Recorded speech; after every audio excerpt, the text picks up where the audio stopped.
I'll be darned.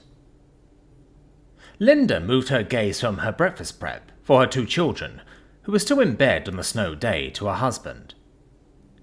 Dan was gazing out the living room window over his steaming cup of coffee. Since he couldn't get to work, he had the day off as well, and they lingered in bed for a while, enjoying the warmth under the covers. "What was that?" she asked. The new neighbour," he said, turning briefly to meet her gaze. "He's shoveling the sidewalk. What was his name? Craig?"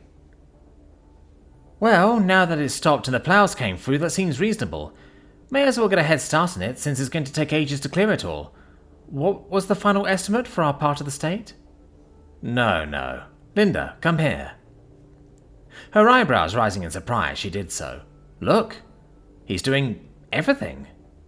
"Oh, goodness." The werewolf had finished shoveling his own driveway, and then just continued on to the left.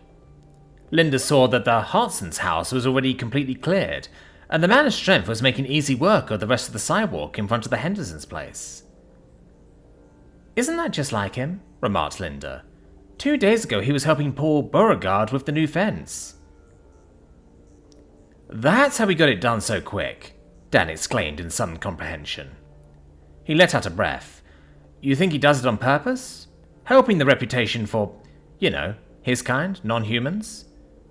"I'm not sure," his wife answered. "But there's a new word going through legislature now. Naomi told me, parasapien. Because non-human seems harsh. Since, they are human, just..."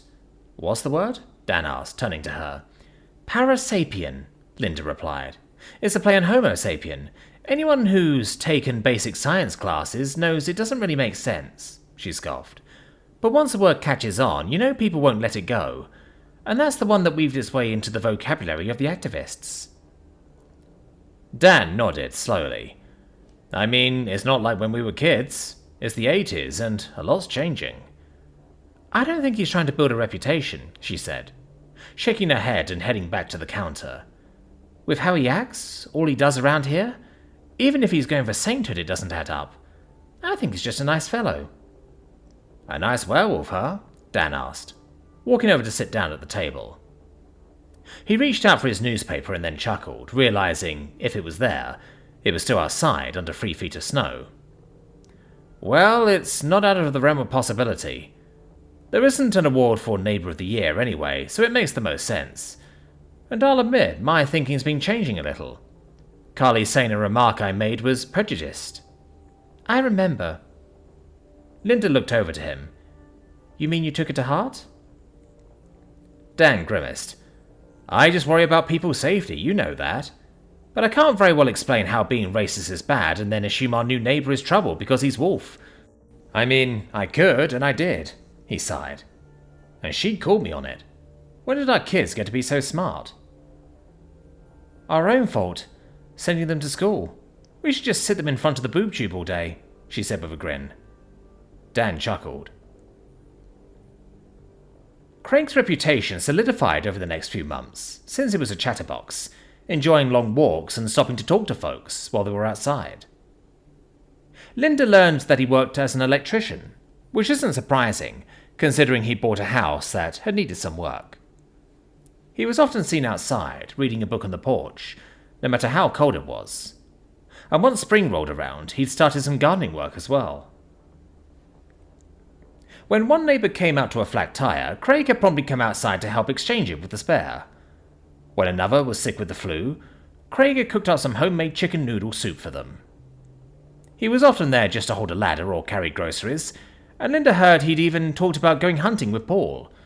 With a gun, of course, not as a wolf. Linda was well aware of the struggle to pass new laws protecting the rights of parasapiens, the protests against them, and also the frequent demonstrations encouraging representatives to pass them. She didn't know Craig was attending them, though. She had never heard him talk about his activism, though in hindsight, she guessed he didn't want to rock the boat. The television was on while she was cleaning the house, and the gunshot startled her into dropping the Windex she was holding. Linda rushed to the screen, eyes wide, as the reporter spoke a mile a minute, trying to stay safe while also covering what had just happened. Someone there had opened fire, and Linda blinked back tears, a shaky hand over her mouth, as he managed to fire a staggering amount of shots before the police dropped him. "Oh God," she whispered. The voice of the reporter was a blur. Her mind was completely focused on what she saw through the camera. And then her eyes bulged as it landed on a man sprayed across the sidewalk, having been shot in the leg. "Craig!" she shouted.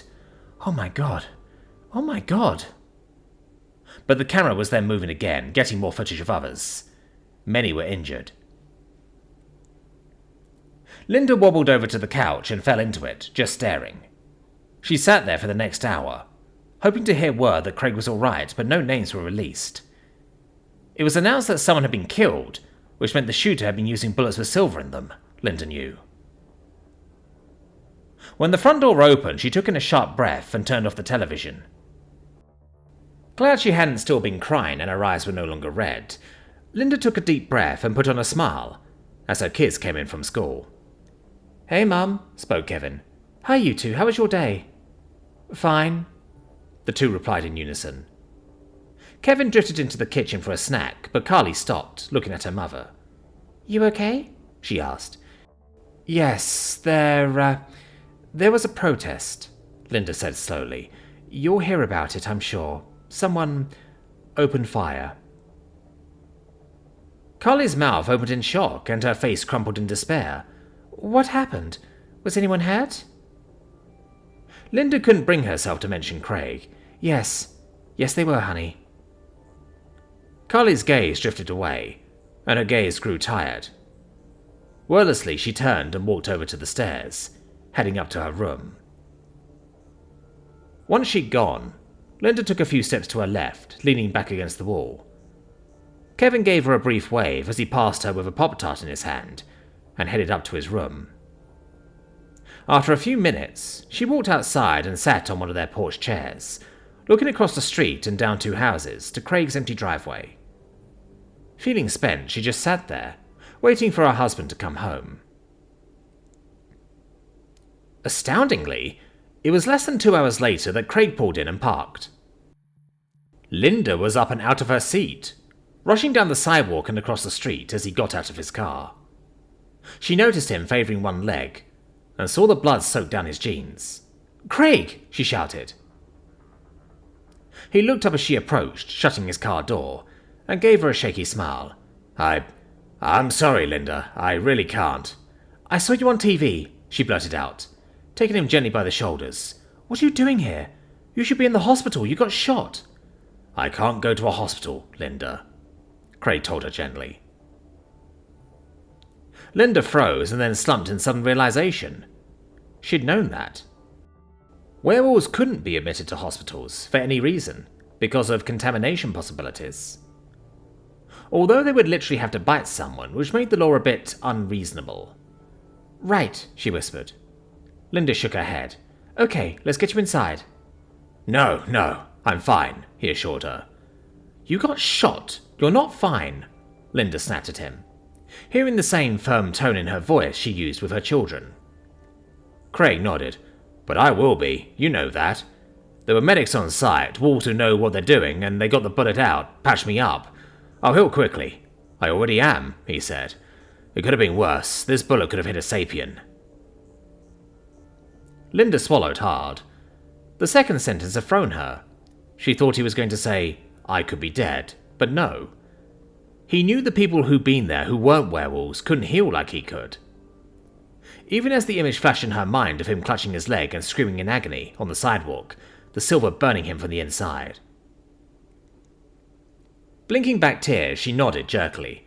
"All right, then I'll help you inside and get you some water and something to eat. Situate you in front of the TV."